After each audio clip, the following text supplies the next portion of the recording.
Hello, students, and welcome from the House of Wisdom in Baghdad as we continue with our course, REL 105 Islam and Popular Culture. Okay, so for this week's module, we're actually looking at Islamic law and the tradition that has been known as the five pillars. So to do that, let's take a look here at our beginning of our lecture.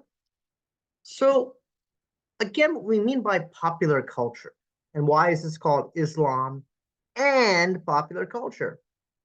Popular culture, we mean in this class referring to Islam as it's often practiced by members of Muslim societies who are not part of the top, were not considered the elite religious leaders, who are not considered necessarily your scholars, your members of the clergy. So this is Islam as it's manifest by musicians, by artists, by poets, by calligraphers. Today's class, however, I do want to briefly introduce us to something that we're not covering too much in this class. That is the other side. This is the members of the scholarly specialists in Islam. We call them the ulama. And I'm going to offer just a very, very basic introduction to Islamic law. Islamic law is something I've been studying for many years, and I actually enjoy teaching a lot. It is quite complex and sophisticated, although based on some seemingly simple rules. What I'm going to encourage you to do, because this is, again, just a brief snapshot, is to contact me via email and we can set up a Zoom appointment if you have any specific questions or like, wait, what is this Islamic law thing? It's kind of over my head here. Well, we can certainly talk more one-on-one, but I'm going to give you the broad overview. Okay. So the ulama, let's learn this here first. The ulama is those who know, those who possess this ilm, this knowledge.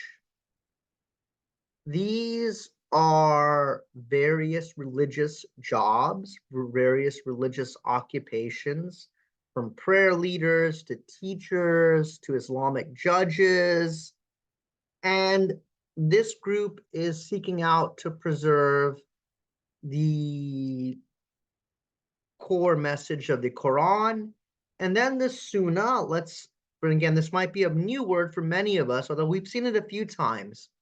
The Sunnah refers to the sayings and deeds of the Prophet Muhammad, the Prophet Muhammad being the perfect role model of what it means to be a Muslim. Okay, the members of the ulama are often community leaders, and they often don't agree on many things. There's a variety of debates, a variety of diverse views on things like the Quran and the Sunnah. But again and again, when we talk about Islam, its classical sources, it's twofold. We have first and foremost the Quran, and the Quran is the highest source of authority for Muslims. After the Quran is a collection of many, many different collections of books called the Hadith. The Hadith contain stories and sayings of the Prophet Muhammad. Very important though, is not all Hadith are considered authentic or real and genuine by all Muslims. However, Muslims would virtually all come to consensus on that the Quran is the final revelation of God and is a perfect and complete holy book. All right, so the ulama. Again, we're not really studying them too much in this class. However, we're going to see a little bit later, the ulama will sometimes come into conflict with, say, musicians or artists. And that's why it's kind of a good idea to know who these specialists are. The ulama will specialize in studying the transmitted sciences. These refer to the Quran. These are based on divine revelation. And there's a lineage of scholars, ideally going back close to the time of the Prophet Muhammad, although in some cases it's said to go all the way back to the Prophet Muhammad. A lineage of learning and studying that was transmitted all the way back down to ideally the time of the Prophet Muhammad. This is stuff that one needs to know to secure safe passage into the afterlife. These will include topics such as the Quran, the Hadith, and Islamic law. The second sciences deal mostly with this world. These are the rational sciences. This is accessible to human reason and experience. Things that are useful for this particular life. How to live a good life here and now. Things that I'll include here will be philosophy, medicine. And before we go on to the next slide, typically these are studied at special schools, at higher Islamic colleges, at universities, sometimes called madrasas. And the primary roles of these scholars, these clergy, the ulama, they interpret Islamic law. That's probably the big one. And we're going to go more into that next couple slides. These members of the ulama are in charge of teaching. They'll often lead the prayer, and we're going to learn a little bit more about that in this lecture. We'll engage in preaching. Sometimes these will become government servants. They'll judge, often family law and matters that fall under Islamic law in a given society. And will often also in charge of making sure that business and commerce are performed in a way that is ethical. Members of the ulama are also often activists. And some said these are the custodians of Islam. A custodian here is someone who is guarding and looking after something. And the idea here is, well, the Prophet Muhammad has passed on. Who is in charge of taking care of the religion, preserving the religion? This is a matter of debate. For example, the Sunni and the Shia have very different ideas of how to answer this question. We'll go more into that later on in the semester. But as custodians of Islam, the ulama preserve the Islamic law. They preserve these transmitted knowledge and these important sciences. Okay. Islamic law. So here is the law, and this is a very, very simple introduction. Islamic law has two aspects to it, Sharia and fiqh.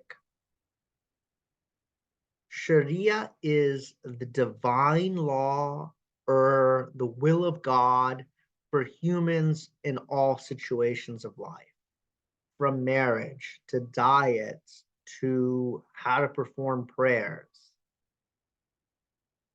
The source of the Sharia is the Quran, and then the Sunnah, how the Prophet Muhammad acted and behaved, how he responded to different situations in life.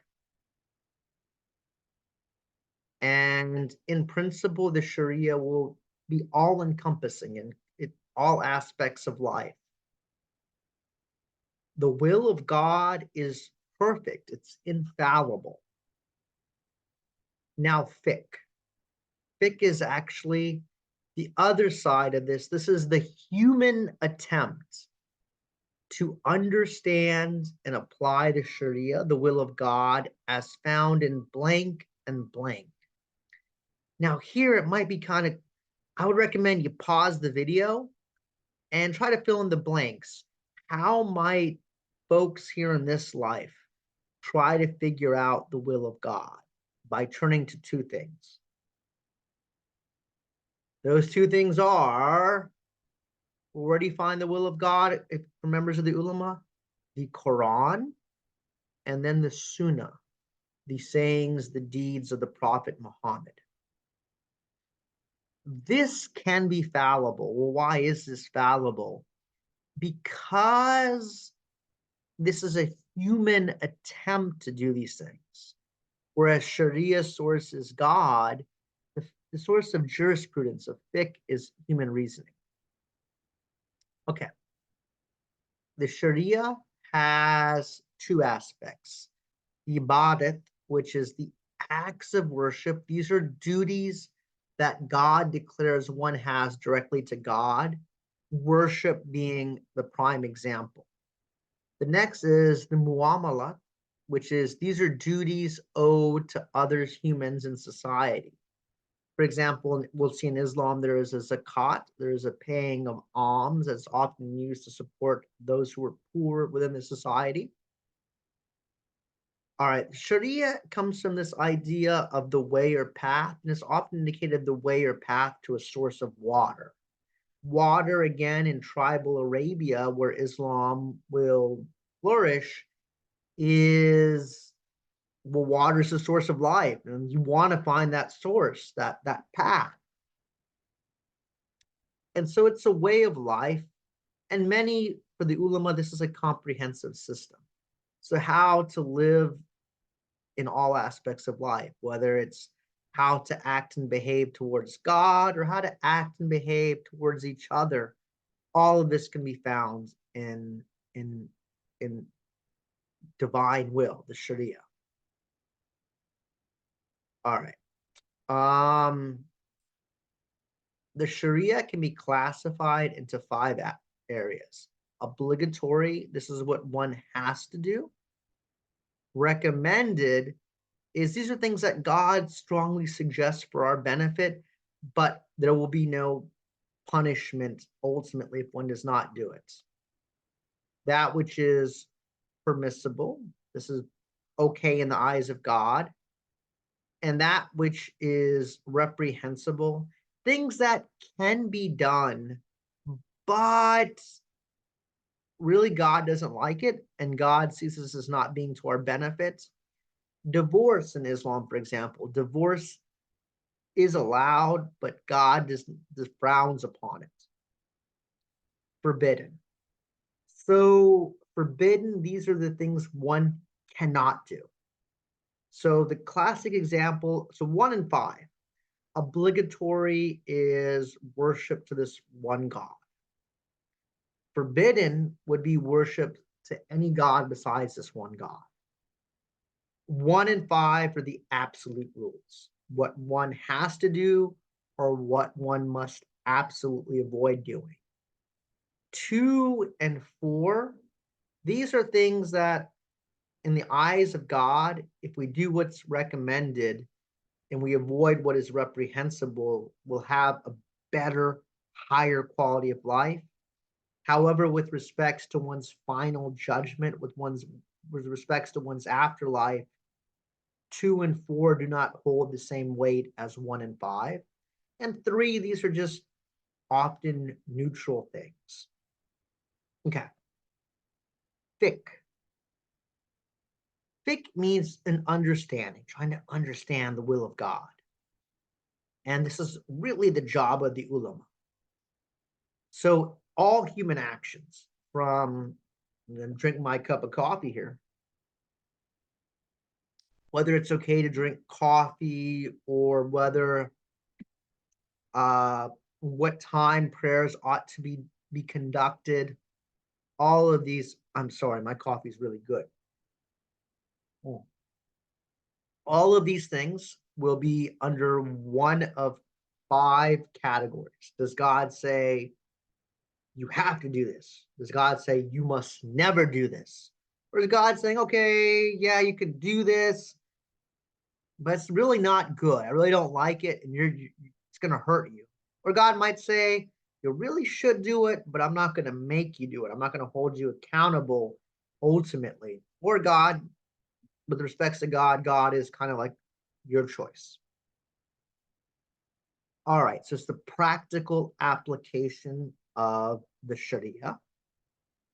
And often the fiqh is something that appears in court cases, legal writings, and will often culminate in the issuing of a legal ruling or a fatwa. Within Islamic law, that which is obligatory, what God says one must do, within this category comes, some of you may have heard of the 5 pillars of Islam. I want to give you a brief introduction to that. So, to be a Muslim, one must confess to belief in the oneness of God and Muhammad as the prophet of God. This is part of the obligatory aspects of Islamic law. The other thing that one must do is one must worship 5 times a day, typically facing the direction of Mecca. Fasting during the month of Ramadan is if one is physically capable, almsgiving, and then finally pilgrimage to those who are capable of doing so. With respects to the 5th one, that's actually what we're going to be focusing on in this module. So the discussion board is we're going to be looking at a very exciting documentary on different communities from around the world who are visiting the Mecca, who are visiting the Kaaba, the holy site of Mecca in Arabia. All right, I look forward to hearing your participation in this week's discussion board. As always, stay safe, stay well, and stay tuned.